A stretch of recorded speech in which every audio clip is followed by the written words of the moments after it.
La CNACIM, Chambre nationale des agents commerciaux en immobilier, vous parle sur Radio Imo. Bienvenue dans l'émission de la CNACIM, la Chambre nationale des agents commerciaux en immobilier. Elle a vu le jour en 2004 et ça n'arrête pas. Si vous voulez savoir effectivement comment être conseillé, représenté, défendu, si vous êtes agent commerciaux en immobilier, eh bien la CNACIM a toutes les réponses et notamment Jean-Yves Frappin, cofondateur de la Chambre nationale syndicale et secrétaire général de la CNACIM. Jean-Yves Frappin, bonjour. Bonjour. Ça va bien, vous êtes en pleine forme. Merci. Oui, voilà. Quelle ligne.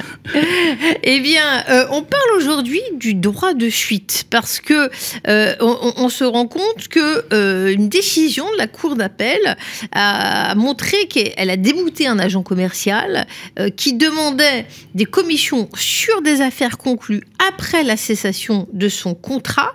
Et là, on se rend compte que la solution, c'est pas aussi simple que ça. L'agent commercial, pour avoir droit aux commissions, il faut que quelques conditions soient remplies. Est-ce que vous pouvez nous expliquer cette problématique, Jean-Yves ? Alors, le droit de suite est inclus dans la loi. C'est l'article 100 donc du Code du commerce. C'est l'article 134.6 du Code du commerce qui dit que l'agent commercial a droit à commission sur toutes les opérations dans lesquelles il est intervenu. Donc, ce qui veut dire que, à partir du moment où un agent commercial a mis en relation un vendeur et un acheteur, à partir du droit de visite, par exemple, du bon de visite qu'il a fait signer à son acquéreur potentiel, eh bien, c'est lui le premier qui a mis en relation donc un vendeur et un acheteur, et donc la commission lui est due, mais sûr qu'elle est payée au moment de l'acte définitif, enfin, une fois que l'agent immobilier a perçu ses honoraires, et ensuite on lui reverse sa commission. Et là, donc, dans tous les mandats qui sont rentrés par son intermédiaire, il a droit donc à la commission de entrée de mandat, même si il a quitté l'agence immobilière et que la vente se fait 5-6 mois après, eh bien, il a droit à la commission sur l'entrée de mandat. Bien sûr, son successeur, enfin un autre collaborateur de l'agence qui aura sorti le mandat, ben lui, il a droit à la commission sur la sortie de mandat. Et ça, c'est un droit qui est inaliénable dans les articles 134.6 du Code du commerce. Alors ensuite, l'agent commercial aussi a droit à commission sur tous les compromis, les offres d'achat qui ont été faites par un acquéreur. Ça, c'est l'entrée de mandat et la sortie de mandat. Il a droit à la commission complète là-dessus. Et bien sûr, c'est payé qu'à partir du moment où l'agent immobilier a perçu ses propres honoraires et ensuite on lui verse la commission. Et c'est un droit, si vous voulez, qui est absolument inaliénable puisque c'est dans la loi.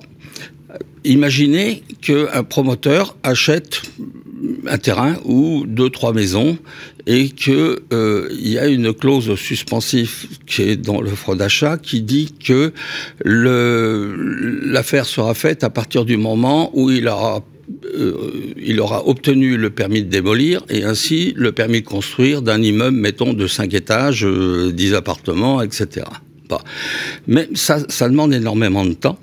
Et ça peut mettre jusqu'à voire 2 ans, si vous voulez. Eh bien, l'agent commercial a droit aussi à la commission sur ce droit de suite, même s'il a quitté l'agent immobilier qui aura bien sûr rédigé ou participé à l'acte définitif.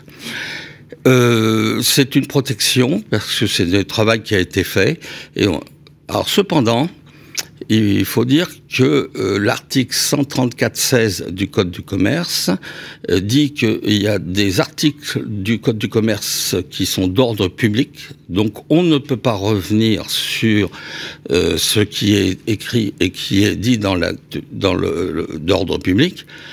Par contre, l'article 134.6 du Code du commerce n'est pas inscrit dans l'article 134.16 qui dit que c'est d'ordre public.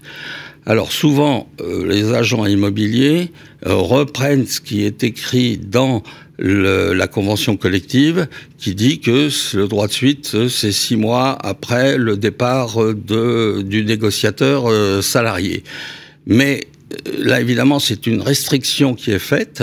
C'est la raison pour laquelle nous disons à nos adhérents, surtout, ne signez pas ce genre de clause qui restreint la période du temps de suite à 6 mois. Puisque là, ils vont perdre quand même des commissions, alors que normalement, du fait de cet article 134.6 du Code du commerce, ils y ont droit.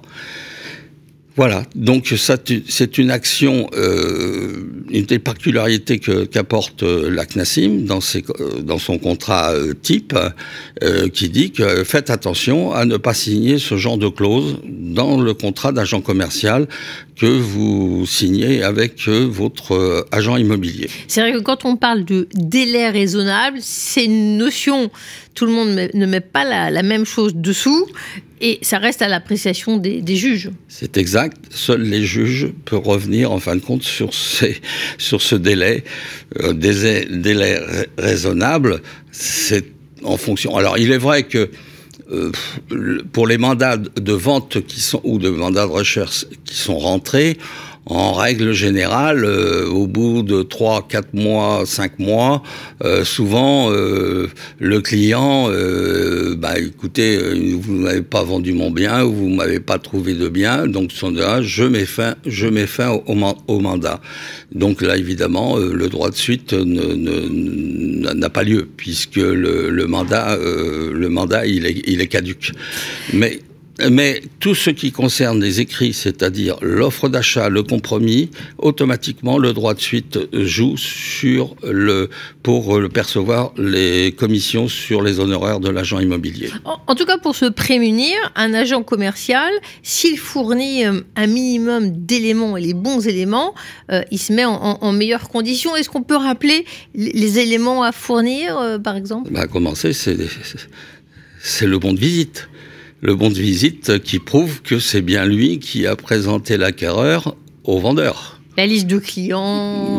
Alors, au moment du départ d'un agent commercial, il est préférable de faire une liste des mandats qui sont rentrés suite à son action, des offres d'achat qui ont pu être émises à la suite de son action, ainsi que les compromis qui sont en cours et d'attente de l'acte définitif. Il faut faire ni plus ni moins un inventaire, et à partir de là, écoutez, les commissions, il n'y a pas de contestation, et donc devant un juge, le juge ira dans le sens de l'agent commercial. Donc si un agent se retrouve devant la question de signer une clause qui restreint la durée de son droit de suite, il vaut mieux qu'il réfléchisse 2 fois. Oui. Oui, parce que je vous prenais le cas d'un promoteur, ça peut faire quand même plusieurs centaines de milliers d'euros.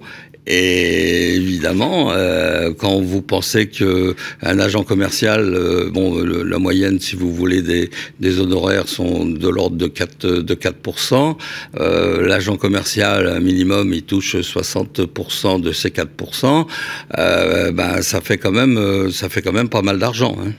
Eh bien voilà, les services de votre syndicat, la CNACIM, c'est à la fois de l'information juridique, sociale, fiscale, l'information sur l'actualité professionnelle, l'assurance, protection juridique et j'en passe. Tout cela, notamment, expliqué aujourd'hui par Jean-Yves Frappin, cofondateur et secrétaire général de la CNACIM. Merci Jean-Yves pour cet éclairage sur cette notion importante, le droit de suite. Merci de nous avoir suivis. La CNACIM vous parle, une émission à réécouter et télécharger sur le site et l'appli radio.imo et sur toutes les plateformes de streaming.